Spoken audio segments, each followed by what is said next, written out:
9-10 मुहर्रम की दरमियानी रात अमर बिन साद इमाम अली मकाम के खैमे में आया और आके कहने लगा, हुसैन बातें दो ही हैं, अब यजीद और उबैदुल्लाह इब्न ज़ियाद और दीगर कोई और बात सुनने को तैयार नहीं होते, दो ही बातें हैं, या आपको बैत करनी है या जंग करनी है। तो इमाम अली मकाम फरमाने लगे कि मुझे एक रात की मोहलत दे दो। अमर बिन साद ने कहा ठीक है, मैं सवेरे आ जाऊंगा। तो अमर बिन साद खैमे से बाहर निकला तो हजरत अब्बास बिन अली, हजरत अब्बास रदी अल्लाह ताला अन्हु हाजिर बारगाह हुए तो इमाम अली मकाम से अर्ज करने लगे, भाईजान मुझे पता है सवेरे आपने क्या फैसला करना है और आपको भी पता है सवेरे क्या फैसला करना है। तो ये बदबातन किस्म के लोग हैं, ये सोचेंगे पता नहीं हुसैन कमजोर पड़ गया।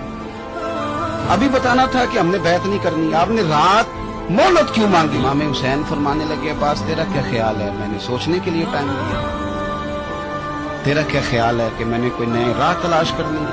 ये आखिरी रात बची है, कल हुसैन दुनिया से जाएगा, आखिरी रात बची है, दिल करता है कि आज की रात ना मैं रज रज के अपने रब को सजदे करूं, मैं जी भर के उसकी इबादत करूं, ये पेशानी उसके हुजूर नाज झुके।